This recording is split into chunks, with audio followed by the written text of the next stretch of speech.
정치권 얘기도 나눠보도록 하죠. 다음 주제로 넘어가겠습니다.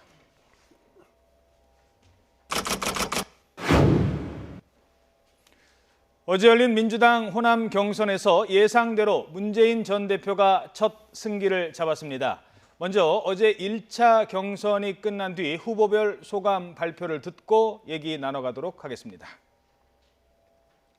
정권교체 책임지고 기필코 성공한 대통령이 되겠다고 동지 여러분께 자신 있게 보고드립니다. 우클릭이라고 생각하지 않습니다. 민주당의 뉴클릭입니다.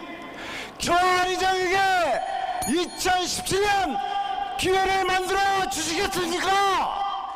이재명이 후보가 되면 정권 교체가 됩니다. 그러나 더 나은 정권 교체, 세상이 바뀌는 정권 교체가 됩니다, 여러분.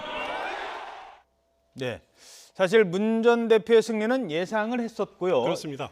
대신 몇 퍼센트의 득표율이냐 했는데 60%대, 이 정도면 압승으로 봐야 되나요? 제가 보기에는 압승이고요. 사실상 더불어민주당 후보 경선은 끝났다 이렇게 봐도 될 것 같습니다. 물론 이제 앞으로 절차는 남았지만은 논평하시는 입장에서는 왜냐하면은 그 호남 경선이 왜 중요했냐면은요. 어떻게 보면은 오랫동안 개혁 진보 정당의 성지처럼 돼 있는 것 아닙니까? 그 전통적인 지지 기반이었죠. 이 기반에서 문재인 후보가 반문재인 정서를 아주 월등한 차이로 극복했다라는 데 큰 첫 번째 의의가 있고요. 예. 그리고 호남 민심이라는 것은 지금까지 과거의 선거 경향을 보면은 특히 대선에서는 동일한 현상을 보입니다. 아하. 그러니까 수도권에 있는 호남 출신 유권자들 예. 그리고 전국에 있는 호남 출신 유권자들과 거의 같은 성향을 보인다라는 예. 거죠. 그것이 앞으로 민주당 경선에서 바로미터가 되는군요. 수도권 경선에서도 그대로 반영이 될 거다라는 점 때문에 호남 경선을 60%를 넘었다라는 것은 굉장히 사실상 제가 보기에는 승부는 대세는 벌써 결정 지어졌다라고 봐도 될 것 같습니다. 그러면 안희정, 그냥 이름으로 부르겠습니다. 안희정이 문재인을 뒤집을 가능성 지금 현재로서는 그만큼 낮아졌다고 봐야 되나요? 일단 내일 충청에서 경선이 열리는데요.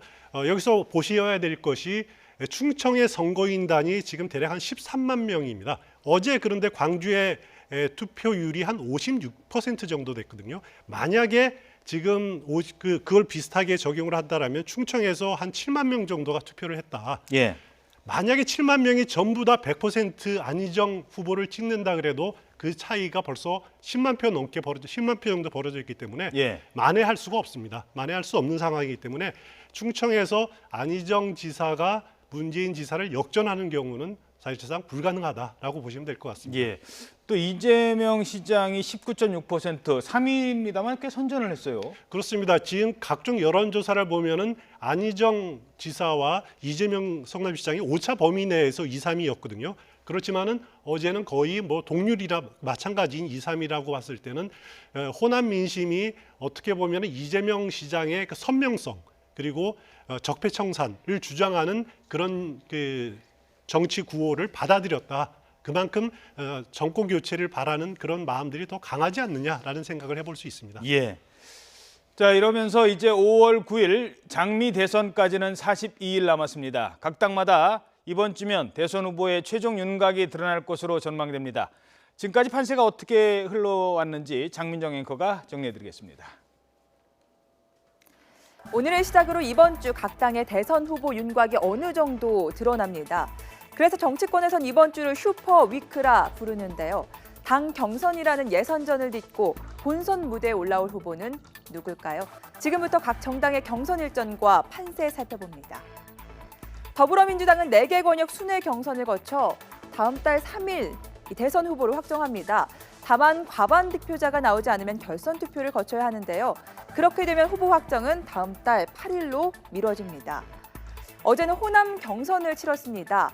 야권의 심장인데다 첫 경선이라 더욱 의미가 있었는데 문 전 대표가 60% 넘는 표를 얻으며 그야말로 압승을 거뒀습니다. 대세론을 입증했다는 평가가 나올 만하죠. 자유한국당은 31일, 그러니까 이번 주 금요일에 본선 무대에 오를 최종 후보를 뽑습니다. 이렇게 4명의 후보가 현재 본 경선을 치르고 있는데요.